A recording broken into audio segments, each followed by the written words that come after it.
Hi, and in this video what I want to do is to explain how to approach Age of Sigmar games from the point of view of a pitched battle and how to win them. This doesn't take into account the objectives and different battle plans. They're a really great feature of Age of Sigmar that add a lot of subtlety to this. But this is really about army against army. How do you knock it out? Now, the different elements of influence I've sort of talked about in videos before go through the different stages. Designing the army roster is the one that gives you the greatest scope because you have the most time to do that, the most freedom to do that. You can revise it over and over again. Then you've got your deployments. You get a bit more time to think about deployment than perhaps other aspects of it as well, because you can be thinking about that as you're having a look at your opponent's army as they're getting it out of the case and all that. But at the same time, you still only get one chance to make it right. The first turn as well is really crucial. Again, not quite as much notice as with the deployment. But again, you only get one chance to make that right. And then there's the battle tactics, which you may have to amend, you may have to change around. And again, it can be there can be quite a lot of stress there. You can do things that 5 minutes later you regret.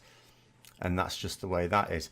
But in general terms, what do you do if you want to set out how am I going to beat this army that's been ranged against me? And each of those steps I've just explained has less influence than the step before it. But what happens in a real war? In a real war, of course, you don't have fixed points either side. In fact, you don't want that. If you want to win a battle, what do? You try and outnumber your opponent.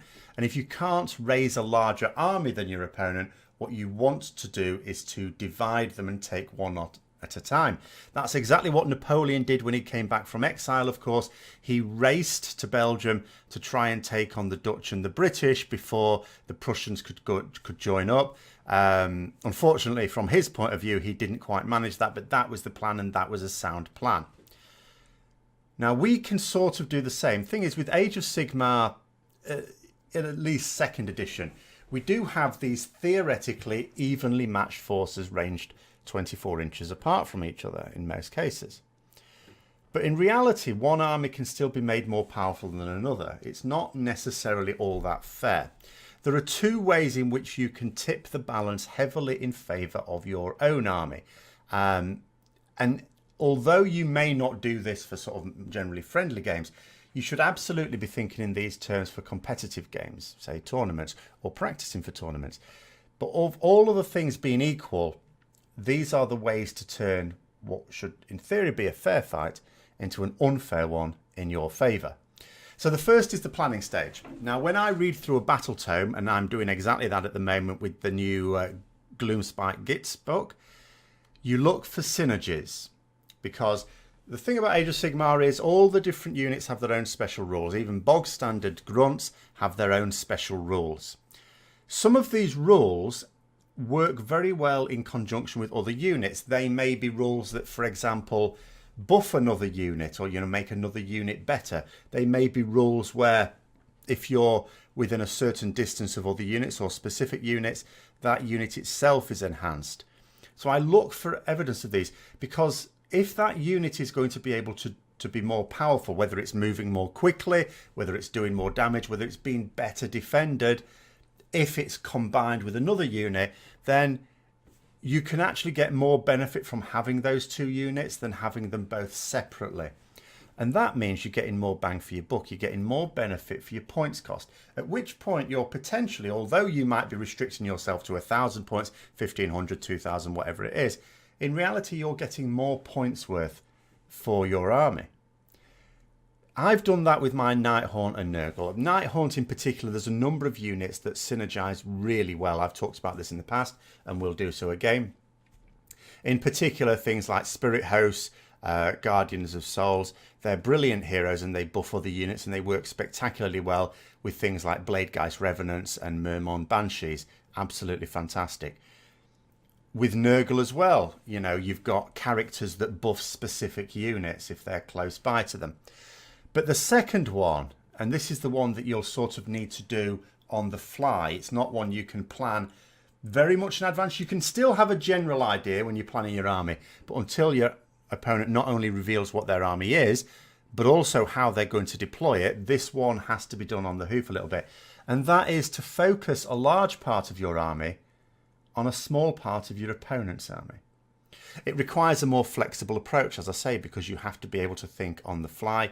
But what it means is if you can take out a part of your opponent's army very quickly before they can reinforce it, then you could be in a situation where you've destroyed a section of their army with minimal losses yourself, at which point you now outnumber them just purely in points. Now, you can see a picture here is where I've done this with a Nurgle game that I had against Seraphon just before Christmas. And what I did is I wanted to take out what in theory was the biggest, nastiest part of it on the left flank, or from the Seraphon player's point of view, the right flank, but my left flank, to charge it with enough stuff to take it out. Now, to prevent the rest of the army coming in, because the army was not packed closely together, I basically shoved out a unit of Plague Bearers. The Plague Bearers are tough, and I was able to use magic to enhance that toughness.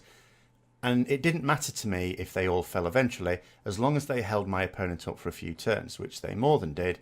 And what that meant is once I'd finished with that flank, and I was bringing the rest of my army to bear on that flank, so there was no way they were going to stand up to it, I was then able to turn and face the rest of the army. I now massively outnumber the rest of the army. And that's the real trick. So when it comes to the army roster, designing your army roster, I would absolutely suggest get synergy in there. Get units together that are going to work well with each other, going to enhance each other, whether it be offensively or defensively, or just in terms of movement, because having more movement is really good for being able to carry out your strategies. You might well have a plan when it comes to the game itself, but if your opponent can evade it because you're too slow, then it won't come to fruition. So movement's really important too. But whatever synergies are, what I do, look through a battle tome, see which units have an ability that will enhance the ability of other units. It may be in the form of a spell or a command ability, for example. But get those in, work out a strategy for the overall army, get as much of that in as you can. And then in the battle itself, think to yourself, where am I going to attack where it's not a 50-50? You know, the people who blame dice rolls, that's because you put yourselves in those situations. Don't let the dice determine it. Get yourself into a situation where it doesn't matter if you roll poorly or well, you are going to win because you just have 1,000 points of your army against 500 points of your opponent army, for example, maybe even a greater imbalance than that. Get it in there quickly, finish it off. Because like I said, if you can smash a part of your opponent's army, whether it be a flank, usually a flank, with minimal losses yourself, you now massively outnumber your opponent, potentially 2-1 in terms of points values. Remember what Sun Tzu said, attack what is weak and avoid what is strong. Your opponent's entire army is strong, but a part of it, even if it has the nastiest unit in the army, compared to the rest of your army, is weak. Focus on that. Now, as I said, that doesn't work necessarily with the objectives in mind. You do always have to bear those in mind as well, particularly the objectives where it's not counted at the end of the battle, but during, if you can accumulate points during the battle as well, you obviously can't take your eyes off that. But an awful lot of battle plans, do you know what? An awful lot of battle plans don't really take account of victory points until towards the end anyway, in terms of capturing them. And in a situation like that, well, if you can completely table your opponent, you don't really need the objectives. So anyway, that is my advice in terms of both roster development and deployment and ongoing strategy in terms of how to tackle an opponent. It's the tried and tested methods I use not only for Fantasy Battle, but much more recently with Age of Sigmar as well. I would strongly think about those things as well. Let me know how you get on. I hope you enjoyed the video. If you did, don't forget to give it a like, subscribe for further content, share with other people who might also be interested. And until next time, I'll see you later.